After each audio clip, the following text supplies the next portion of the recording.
Hey guys, Harry here. As part of our year-end promotional campaign, we are exchanging advertisement slots with other podcasts. Check it out and enjoy the show. Do you suffer from constant and severe thumb aches? Does the light of day irritate your sensitive eyes and skin? Would you rather go on a raid than a date? Well, I can't help you with any of those things, but what I can do is recommend a podcast for you. Check out VGRX, the Video Game Pharmacy. It's your weekly dose of video game news, knowledge, know-how, and trivia. Join Dan, Britton, Zach, and myself, Scott, every Friday as we discuss video games, industry headlines and trends, and the occasional serious conversation. We are not actual pharmacists, and you can find us by searching Video Game Pharmacy on iTunes or your podcast service of choice. Welcome to the super fun game review podcast Go Mega Ultra Between Review Show. Down.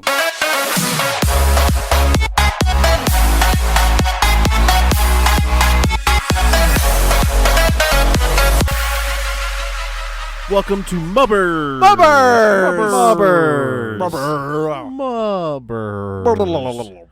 All right, Ralph has a topic for us tonight. Ralph. Oh, I wanted to talk about James Bond video games. Specifically James Bond video games. Yeah, I just wanted to talk about James Bond games. There hasn't really been a good one since, GoldenEye. There hasn't been one since 2012, and I think the rights were like in flux. Activision had them for a while because they made some remakes, and then they made 007 Legends, and it sucked, and they haven't made anything in like 5 or 6 years. I don't blame them. Well, I'll let you know, I haven't played a James Bond game since GoldenEye, 007, and 64. So if there's anything new that's actually good, please let me know.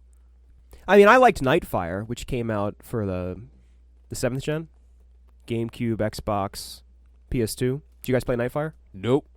Hey, let's have an episode without one dick joke. Let's do Impossible. Breath of the Wild.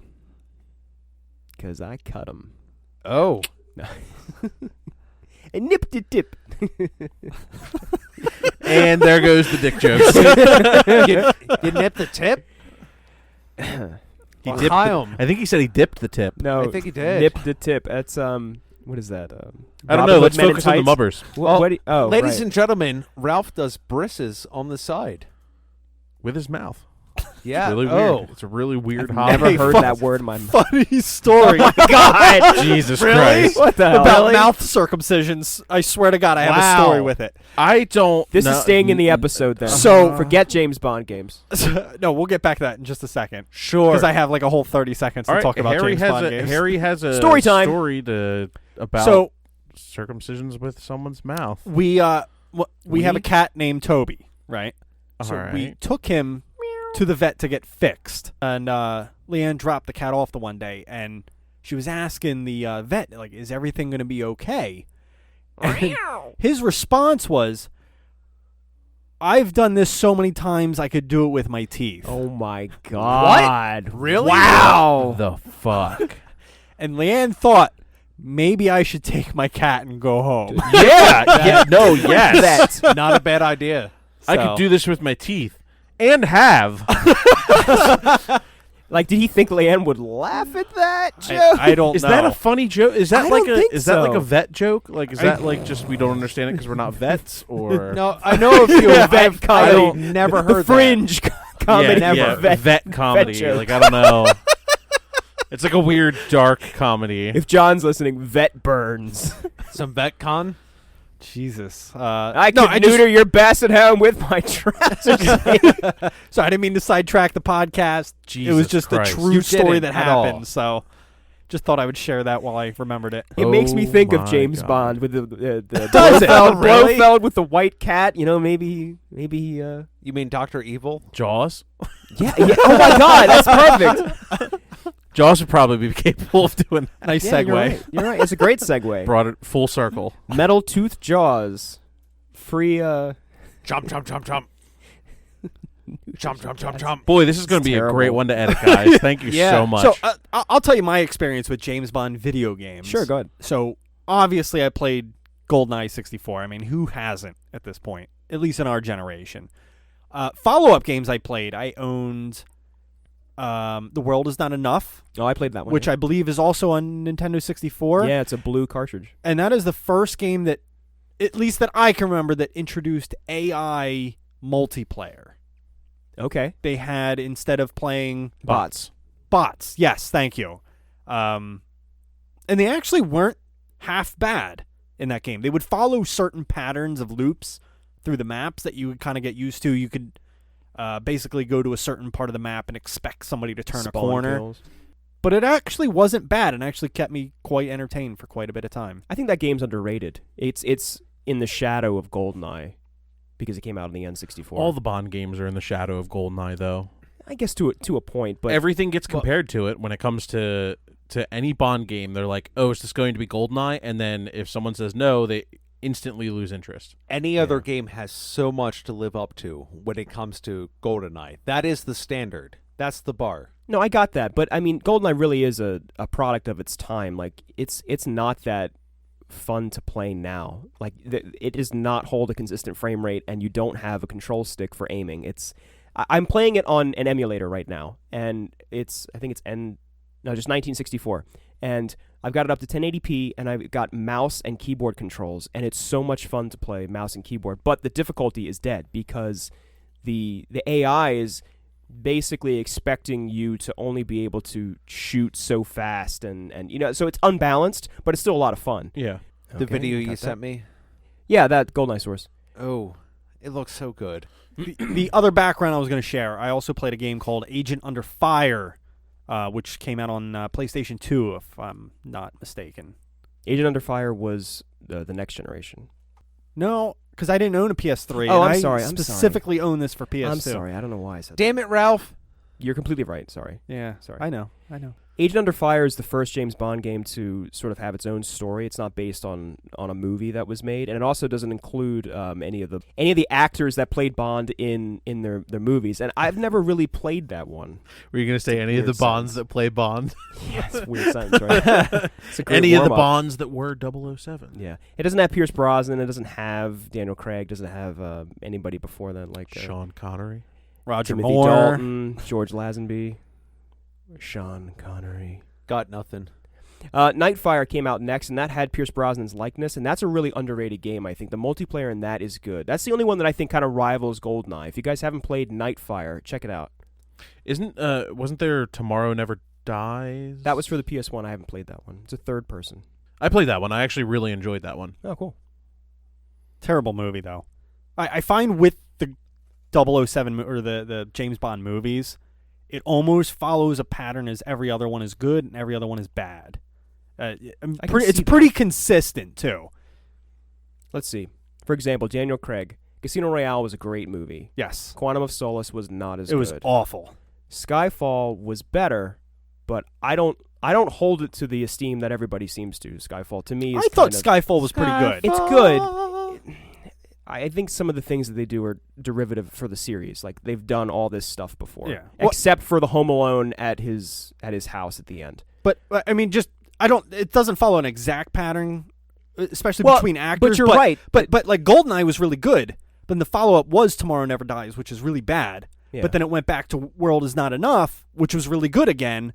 And then it went to someone with the Die one with Another Halle, Day. which I heard was bad. I didn't see that one. The worst Bond movie ever made. I'm just saying, there's a... Yeah, no, I got you. You think The World Is Not Enough is better than Tomorrow Never Dies? Oh, hands down. Absolutely. I think that's a discussion for another day, but okay. I can... Tomorrow Never Dies is the one where the guy's like flipping the pen. There's like the detonator in it. No, that's GoldenEye. Is that Goldeneye? Mhm. Yeah, Okay. because that was Boris Yeah. that was flipping that pen. I am invincible. No, Tomorrow Never Dies is the one where they're manipulating the media to have this conspiracy going on with that, where they could He control wants to the start world. World War III for ratings, basically.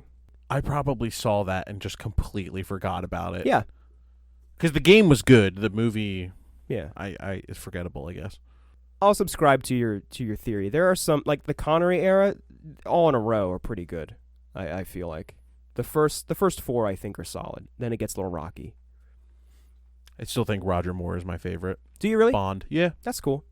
I actually also it's also a very unpopular opinion. I actually like Timothy Dalton as Bond. I like Dalton too. A lot of people hate on his movies because they're kind of dumb. I actually think he's one of the better Bonds, though. He's one of the better actors. Yes, definitely. Yeah, for sure. Hey, we agreed on something. Yeah, about Hey! I really Mark like it The Living down. Daylights. More recently, they did a remake of GoldenEye for the Wii, which apparently was good. And then Yeah, I they, heard that. they ported that to the other systems, 360 and PS3, where it's not motion controls, obviously, and that was okay, but I didn't play those. And the last Bond game that I thought was pretty good was Everything or Nothing, which is Pierce Brosnan's likeness. It's a third person, and it's an original story. Is it like blue with him in the middle in like the bullet? Grayish. Yeah. Yeah. Yeah. What consoles was it on? That was PS2, GameCube, Oh, Xbox. okay. I think I had that for PS2. That Wow. game actually has Jaws in it. Yes. So it's Pierce Brosnan versus Jaws, which is... Doesn't he like throw him out of a helicopter at one point? He might. It's been a while. I think so. But yeah, I've just been in this big like James Bond kick lately, where I've been watching the movies, I've been playing GoldenEye, and I just wanted to see what your thoughts were. I have a lot of fond memories with my friends playing multiplayer on Nightfire. Bob, my friend John, who lives in Canada, we would just play Nightfire for ages. In that game, you can throw Oddjob's hat, and it will lock on to your opponent. Really? So there's this one map Oh, where there's God. a castle and there's a house, and in between is just a big snowfield. You could get to the top of the castle, and if you could see somebody down there in the house, you could throw the hat and just and get them. That sounds Damn. terrible. I mean, awesome, Lots of but fun. terrible. Lots of fun. Anything else about James Bond video games? 'Cause I actually played an adventure game on the Game Boy years ago. Like I was in middle school. There was a Game Boy James You Bond were in middle game. school? Yes. Wow. Whoa. Black and white? Yeah. I might have it upstairs. Oh yeah. The original, yeah. I think the actual cartridge is black, white, and red. It's almost like an RPG. Yeah, you like level up and you have to go like unlock things. Oh, and- really? Yeah. Yeah, it's like top down like Pokemon. Oh, that's pretty cool. Yeah. I also have James Bond Jr. for the Super Nintendo. Wait, All what? right, yeah, It's terrible. what? It's We're terrible. getting too far off the rails now. No, I don't know. If you're talking James Bond Jr., that's off the rails in itself. I think it was an That's animated. the James Bond that only ever gets to second base, right? Oh my god! I think it was an animated. Forcefully, because let's Yeah, face it, right. he's kind of a rapist back in the day. Wow, Kevin Clark's Spacey-ish. Clark's not wrong. I'm not. No, seriously, he's like a complete like sexist, misogynist. The Connery, like, the Connery era specifically. is very like slap this bitch in the face, Well, and then grab her titty whether she wants to or not, and then kind of force himself He on. forces No, himself seriously. on Pussy Galore in Goldfinger. He Different- absolutely does. different she's- things were acceptable in different times. It's not how it should have been, but in film, In film, sure. yes, that's all I'm speaking on. All right, now, Pussy, I'm gonna take you to the barn, and this is what's gonna happen. I'm gonna love you, and you're gonna like it. The end. Is that the way it happened? I mean, that kind of You've never seen behavior. That kind of behavior is still supported today. I mean, Kavanaugh just got oh my god! onto the. All right. Yep. So that's the end. That's the end of MUBRS.